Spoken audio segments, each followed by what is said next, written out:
প্রিয় ছাত্রছাত্রী, আজকে আমরা দ্বিঘাতকরণী চ্যাপ্টারটি পড়ব। দ্বিঘাতকরণী পড়ার আগে তোমাদেরকে যেটা মনে করতে হবে সেটা হচ্ছে মূলদ সংখ্যা আর অমূলদ সংখ্যা। এই মূলদ সংখ্যা আর অমূলদ সংখ্যা কাকে বলে এটা তোমরা আগেও পড়েছো, তবু আমি তোমাদের মনে করিয়ে দেওয়ার জন্য আরেকবার বলে দিচ্ছি ব্যাপারটা কি। এই যে দেখতে পাচ্ছ একটা সংখ্যা রেখা, এই সংখ্যা রেখার উপরে যে সংখ্যাগুলো আমরা দেখতে পাচ্ছি তারা হচ্ছে পূর্ণ সংখ্যা। এই প্রত্যেকটা পূর্ণ সংখ্যার মাঝখানে অসংখ্য দশমিক সংখ্যা আছে। এই দশমিক সংখ্যাগুলোর মধ্যে কিছু আছে সসীম, আবার কিছু আছে অসীম। তোমরা জানো সসীম যে কোনো দশমিক সংখ্যাকেই আমরা p/q আকারে লিখতে পারি, অর্থাৎ তারা মূলদ। আবার অসীম দশমিক সংখ্যাগুলোর মধ্যে কিছু আছে পোনাপনিক, যেমন ধরো 0 আর 1 এর মাঝখানে আছে 0.3333, এইভাবে চলতে লাগলো, অর্থাৎ দ্যাট ইজ 0.3 পোনাপনিক। এটাকে আমরা লিখতে পারি 1/3। ঠিক আছে, কিন্তু যদি ধরো 0 আর 1 এর মধ্যে একটা সংখ্যা থাকে এরকম 31010112239 অর্থাৎ এটার মধ্যে এখানে যেমন 3 সংখ্যাটা ফিরে ফিরে আসছে, এখানে কিন্তু সেই রকম নয়, অর্থাৎ এটা পৌনাপনিক সংখ্যা নয়। এই সংখ্যাটাকে আমরা p/q আকারে লিখতে পারি, কিন্তু এই সংখ্যাগুলোকে আমরা p/q আকারে লিখতে পারি না। তাহলে সংখ্যা রেখার উপর অবস্থিত শুধুমাত্র অসীম দশমিক সংখ্যা যেগুলো পোনাপনিক নয়, তারাই হচ্ছে অমূলদ সংখ্যা। এই ব্যাপারটা একটু জেনে রাখো। নেক্সট যেটাতে আসছি আমরা, যে আমরা বর্গমূল জানি, যেমন ধরো √4 মানে কত 2, অর্থাৎ √4 এর বর্গমূলটা হলো একটা মূলদ সংখ্যা, পূর্ণ সংখ্যা মূলদ সংখ্যা। কিন্তু √5 এর মান কত এটা কিন্তু আমরা কেউ জানি না। √4 কেন 2 হচ্ছে, কারণ 2 যদি আমরা 4-এর বর্গমূল করি তাহলে 2 পাবো। তবে 5-এর বর্গমূল করলে যে সংখ্যাটা বার হয় সেই সংখ্যাটা কিন্তু একটা অমূলদ সংখ্যা হয়। খেয়াল রাখো, অমূলদ সংখ্যা। তাহলে যদি এরকম কোনো সংখ্যা থাকে যেটা পূর্ণবর্গ সংখ্যা নয়, যেমন 5, প্রথম থেকেই বলছি আমি, যেমন প্রথমে আছে 2, 3, 5, 6, 7, এইভাবে এরা হচ্ছে কেউ পূর্ণবর্গ সংখ্যা নয়। এদের বর্গমূল করলে আমরা অমূলদ সংখ্যা পাবো প্রত্যেকেরই। আবার যদি আমরা লিখি 4, 9, 16, 25, এদের বর্গমূল করলে আমরা একটা পূর্ণ সংখ্যা পাবো, তার কারণ এরা পূর্ণবর্গ সংখ্যা। অর্থাৎ এই পূর্ণবর্গ সংখ্যাগুলোর বর্গমূল করলে আমরা একটা পূর্ণ সংখ্যা পাচ্ছি যাদের p/q আকারে লিখতে পাচ্ছি। কিন্তু বাকি যে সংখ্যাগুলো থাকলো পূর্ণ সংখ্যার মধ্যে, যারা পূর্ণবর্গ বাদ দিয়ে বাকি যে সংখ্যাগুলো থাকলো, ধরো 1 থেকে 100 আমি যদি বলি, তাহলে এই পূর্ণবর্গ সংখ্যাগুলো তাদের বর্গমূল পূর্ণ সংখ্যা হচ্ছে, এবং সেটাকে আমরা যে কোনো পূর্ণ সংখ্যাকে আমরা p/q আকারে লিখতে পারি, অর্থাৎ এদের বর্গমূলগুলো হলো মূলদ সংখ্যা। আবার 1 থেকে 100-এর মধ্যে যেমন 2, 3, 5, 7 করে যে সংখ্যাগুলো আছে তাদের বর্গমূল অমূলদ হয়। এটা এদের বর্গমূল করলে এমন একটা দশমিক সংখ্যা আসবে যেটা ওই ধরো, যেমন আমি লিখছি 1.1423579, এই ধরনের সংখ্যা আসবে, অর্থাৎ এই ধরনের সংখ্যা আসা মানে অমূলদ সংখ্যা। তাহলে আমরা কি পেলাম না, যে পূর্ণ সংখ্যা যেগুলো আছে তাদের মধ্যে যারা পূর্ণবর্গ, সেই পূর্ণবর্গ সংখ্যাগুলোর বর্গমূল হলো মূলদ সংখ্যা, আর বাকি যে সংখ্যাগুলো আছে পূর্ণবর্গ সংখ্যাগুলো বাদ দিয়ে তাদের বর্গমূল হলো অমূলদ সংখ্যা।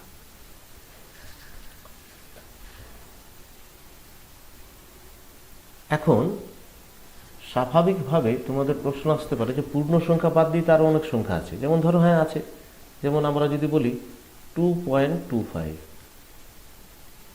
এটার মান কত 1.5, তার মানে এটাকে লেখা যায় 15/10, অর্থাৎ p/q আকারে লেখা গেল। অর্থাৎ তার মানে কি হলো, 2.25 এর বর্গমূল হচ্ছে একটা মূলদ সংখ্যা। ঠিক আছে, অর্থাৎ আমি বলতে চাইছি যেটা, সেটা হচ্ছে যে সংখ্যা রেখার উপরে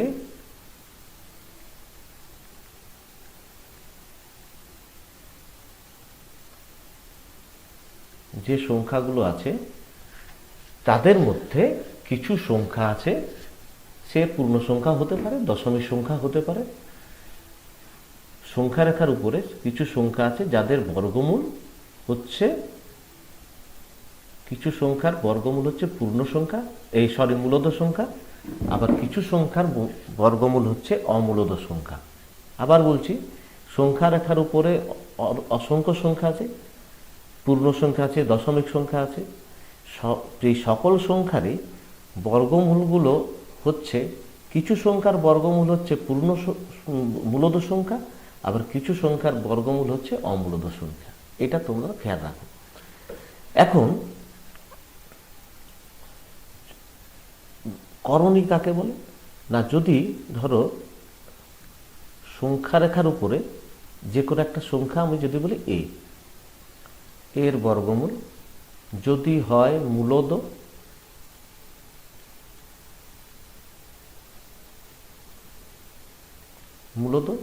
তাহলে এটাকে করণী বলা যাবে না রুটেতে। কিন্তু যদি রুটের মান অমূলদ হয়,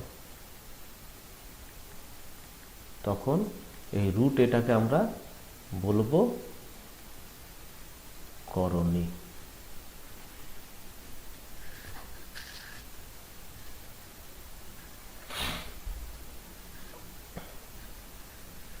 এখন শুধুমাত্র বর্গমূল বললাম, তো মূল তো বহু রকমের হয়, যেমন ঘনমূল হতে পারে, চতুর্থ মূল হতে পারে, অনেক রকম। যেমন ধরো কিউব রুট অফ 8, এটার মান কত? 2। তাহলে কিউব রুট অফ 8 করণী নয়, কারণ এটার মান হচ্ছে মূলদ। কিন্তু যদি কিউ রুট অফ 7 লিখি, তাহলে এটার মান কিন্তু অমূলদ হবে এবং এটাকে আমরা করণী বলি। অর্থাৎ এখানে কি যে পূর্ণ ঘন সংখ্যা, যেমন ওখানে পূর্ণ বর্গ সংখ্যা, এখানে পূর্ণ ঘন সংখ্যা 8, 2 গুণিত 2 গুণিত 2, অর্থাৎ 3টে 2 এর গুণফল 8। স্বাভাবিকভাবেই 8-এর ঘনমূল হবে 2। কিন্তু বাকি যে সংখ্যাগুলো যেমন 7, তাদের ঘনমূল কখনোই ওইরকম পূর্ণ সংখ্যা আসবে না। তাহলে সেটা কেমন ধরনের সংখ্যা আসবে? ওই অসীম দশমিক সংখ্যা, কিন্তু পূর্ণাপূর্ণিক নয়, এই ধরনের সংখ্যা আসবে, অর্থাৎ অমূলদ হবে। ধরো যদি এ বলি একটা সংখ্যা, তার n-তম মূল, মানে nth রুট অফ এ, তাহলে এটা করণী হবে কখন? যখন এটার মানটা অমূলদ বার হবে। কি বার হবে? অমূলদ। তাহলে এটাকে আমরা করণী বলবো। কিন্তু একটা জিনিস দেখতে হবে যে এর মানটা কি হবে না, এর মানটা হবে মূলদ। খেয়াল রাখো কথাটা। অর্থাৎ আমি যাই বলি না কেন, রুটে এটা করণী হবে যদি এর মান হয় অমূলদ, কিন্তু এটাকে মূলদ হতে হবে। আবার এর মান যদি মূলদ হয় কিন্তু রুটের মানটাও মূলদ হয়ে গেল, তাহলে সেটাকে আর করণী বলা যাবে না। তেমনি যদি আমরা বলি কিউব রুট অফ এ, তাহলে এটাকে আমরা করণী তখনই বলতে পারবো যদি এ মূলদ হয় এবং কিউব রুট অফ এ এটার মানটা হয় অমূলদ। কিন্তু যদি এ মূলদ হলো আবার কিউব রুট অফ এর মানটাও মূলদ হয়ে গেল, তাহলে এটাকে আমরা করণী বলতে পারবো না। তাহলে আমরা দেখি কোন সংখ্যাগুলো করণী আর কোনগুলো করণী নয়।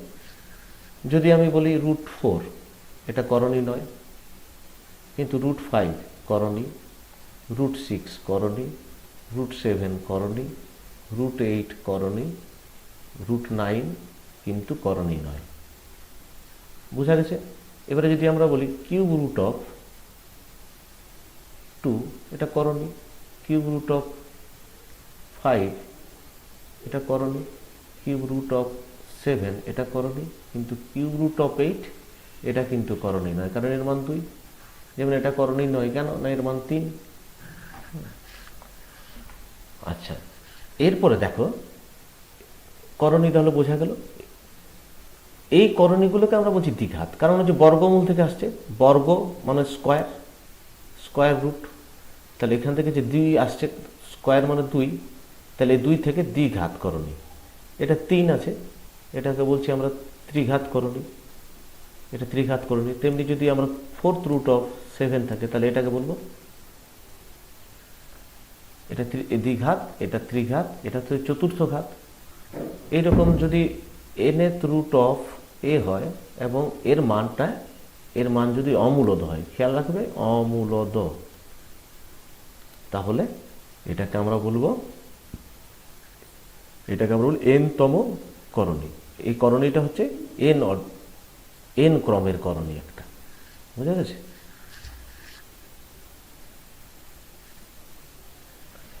এরপরে যেটা আমাদের আসছে সেটা হচ্ছে যে তোমাদের এখানে বইয়ে যা আছে, করণী বলতে বোঝাবে শুধুমাত্র, করণী বলতে তোমাদের বোঝাবে শুধুমাত্র দ্বিঘাত করণী,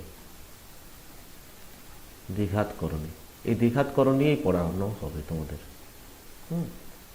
তা করণী বলতে আমরা দ্বিঘাত করণী বুঝবো। এখন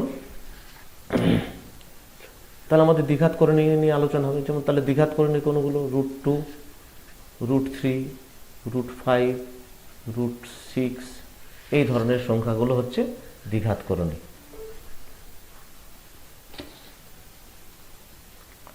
এরপরে আসছে শুদ্ধ করণী আর মিশ্র করণী, এই দুটো জিনিস আসছে। শুদ্ধ করণী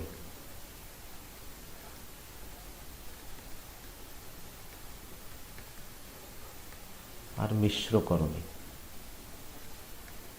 মিশ্র করণী, শুদ্ধ করণী কোনগুলো? না, যদি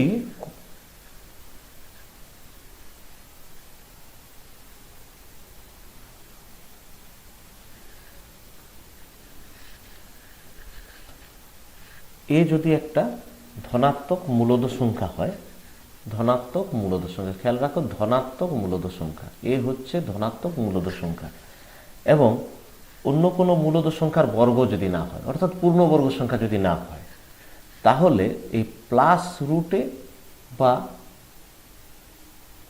মাইনাস রুটে এই সংখ্যাগুলোকে বলা হবে শুদ্ধ করণী, শুদ্ধ দ্বিঘাত করণী।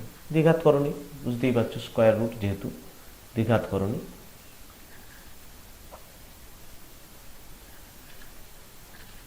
তাহলে দ্বিঘাত করণী, শুদ্ধ দ্বিঘাত করণী কোনগুলো? √2, √3, এরা হচ্ছে √11, এরা হচ্ছে শুদ্ধ দ্বিঘাত করণী। এবার মিশ্র করণী কোনগুলো? যদি a প্লাস বি এই আকার, a plus √b, a plus √b এই আকারের যদি কোনো সংখ্যা থাকে, যেখানে a হচ্ছে একটি মূলদ সংখ্যা এবং বিও একটা মূলদ সংখ্যা, কিন্তু বি এর পূর্ণবর্গ সংখ্যা নয়, অর্থাৎ √bটা একটা শুদ্ধ করণী যদি হয়, আর এটা যদি একটা মূলদ সংখ্যা হয়, তাহলে a প্লাস বি বা a মাইনাস √b এই আকারের করণীকে আমরা বলবো মিশ্র করণী। যেমন উদাহরণ হিসেবে আমরা বলতে পারি 2 প্লাস √3, 2 মাইনাস √3, 4 মাইনাস √11, এরা হচ্ছে মিশ্র করণী।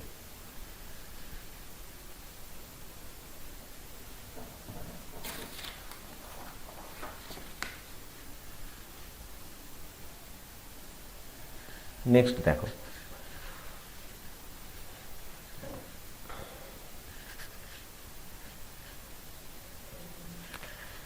আমরা একটা জিনিস তোমরা খেয়াল করেছো কিনা জানি না, যেমন আমরা যখন ঘনমূল লিখছি তখন এখানে √8 লিখছি, √7 লিখছি, এইভাবে লিখছি, কিন্তু দ্বিঘাতকরণের সময় √8 লিখছি না। এখানে এই দুইটা লেখার প্রয়োজন হয় না, আমরা শুধু এইভাবে লিখলে আমরা বোঝা যায় যে এখানে 2 আছে। আর সূচকে একটা তোমাদের ফর্মুলা ছিল, nth root of a to the power m সমান কি হয়, a to the power m by n, এর পাওয়ার কত? m, সে m ভাজিত n হয়, m বাই n হয়। এটা তোমরা খেয়াল রাখবে, ঠিক আছে?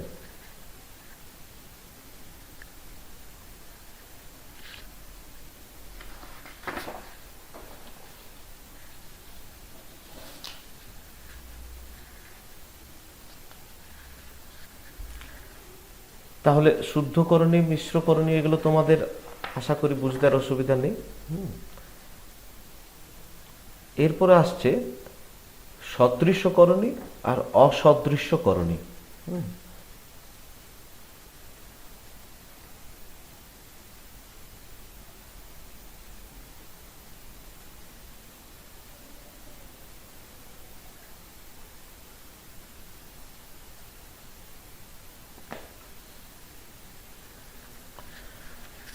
দুটো বা তিনটে বা আরও বেশি হতে পারে শুদ্ধ দ্বিঘাত করণী যদি একই করণীর মূলদ গুণিতক হয় তবে ওই সকল শুদ্ধ করণীকে সদৃশ্য করণী বলা হয়।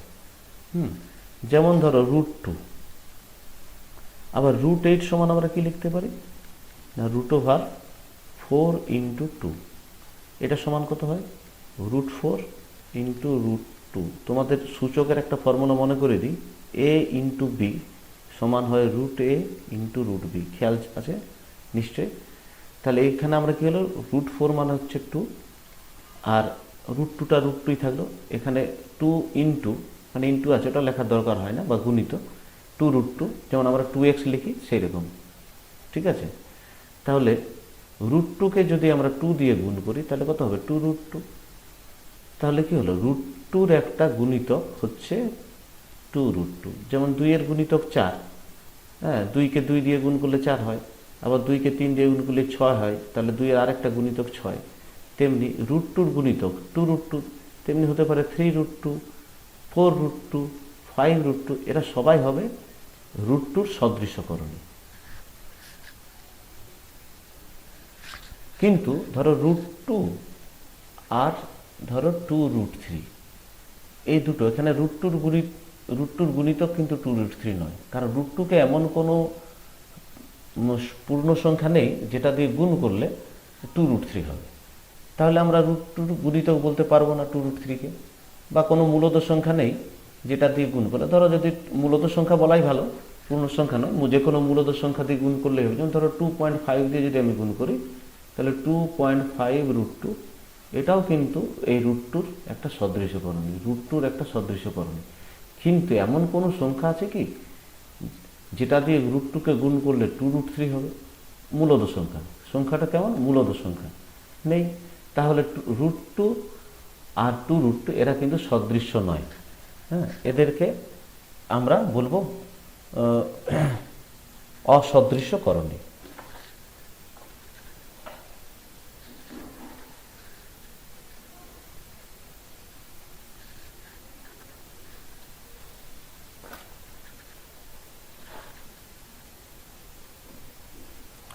এরপরে দেখো, আমি তোমাদেরকে একটু করণী সম্পর্কে ধারণা করার জন্য আমি ছোট ছোট কিছু তোমাদের এক্সাম্পল দিচ্ছি। যেমন √50 প্লাস √18, এটার মান কত হবে না? √50 মানে কি লিখতে পারি আমি √25 × 2 প্লাস √18 লিখতে পারি 2 × 9, তাহলে এটা হয়ে গেল √25 × √2, আর এটা হয়ে যাচ্ছে √2 প্লাস √9, তাহলে এটা হয়ে গেল 5 √2, আর এটা হয়ে যাচ্ছে 3 ইন্টু আর কি 3 √2। তাহলে যেমন আমরা 5x প্লাস 3x সমান আমরা কি করেছিলাম 8x, তাহলে এখানে 5 √2 আর 3 √2 এরা দুজনেই সদৃশ্যকরণী।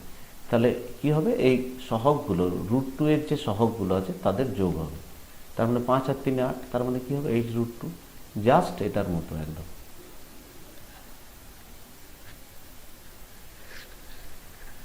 নেক্সট দেখো, যেমন আছে একটা উদাহরণ নিচ্ছি আমি, 2 প্লাস √3 আর প্লাস 2 মাইনাস √3।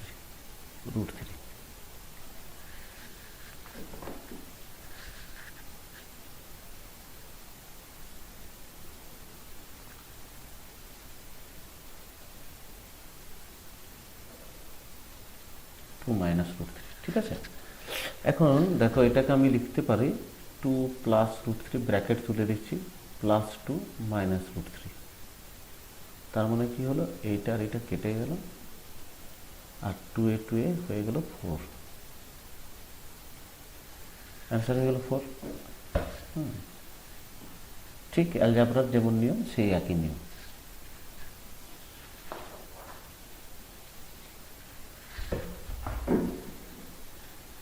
দেখো নেক্সট, দেখো 2√112 এটা সমান কত হবে না, 112 বর্গমূল করলে উৎপাদক করলে কি হয়, 56, 2 দিয়ে করলে 28, আবার 2 দিয়ে ভাগ করলে 14, 2 দিয়ে ভাগ করলে 7। তাহলে আমরা লিখতে পারি 2 ইন্টু 1 2 3 4, 4টা 2, তাহলে 2⁴ ইন্টু 7। এখন এইটা সমান আমি লিখতে পারবো 2 ইন্টু 2⁴ রুট ইন্টু √7। এইবারে দেখো মজার ব্যাপারটা আছে যে √a সমান আমরা কি লিখি, সূচকে তোমাদের এগুলো পড়ানো হয়েছে, আশা করি খেয়াল আছে, হাফ। তাহলে আমরা এখানে 2 ইন্টু এটা কী করবো, 2⁴ ½ আর এটা 7½ লিখতে পারি, ঠিক আছে। সমান এটা 2 ইন্টু কী হয়, ঘাতের উপরে ঘাত থাকলে দুটোর গুণ হয়, তাহলে 4 ইন্টু ½ মানে 2 হবে, 2⁴ আর ইন্টু এটাকে আমরা √7 রাখছি, তাহলে হয়ে গেল 2 স্কোয়ার মানে 4 আর 2 গুণ করছে, তার মানে হয়ে যাচ্ছে 8, তার মানে হয়ে গেল 8√7। অর্থাৎ এটার মানটা যদি আমরা সরলীকরণ করি মানটা, তাহলে দাঁড়াবে 8√7।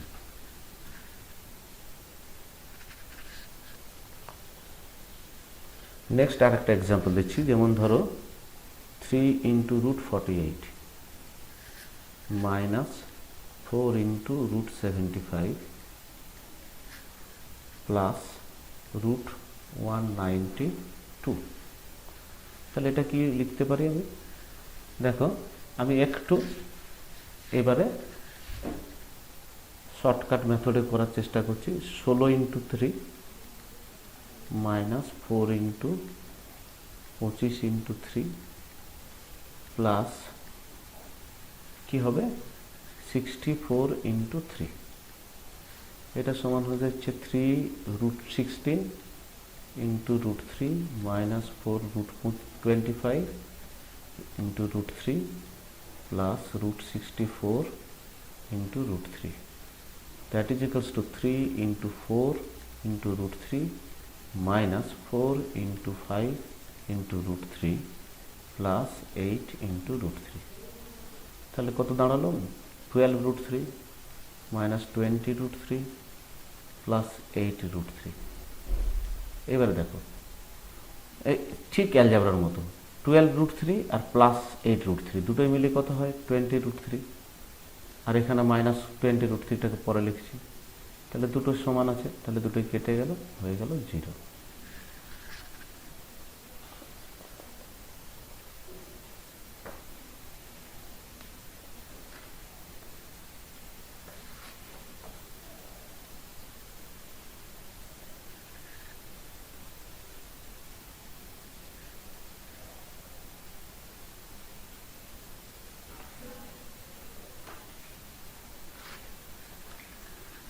ঠিক আছে, আজকে এই পর্যন্তই থাকলো, এবারে নেক্সট ক্লাস পরের দিন হবে। Thank you.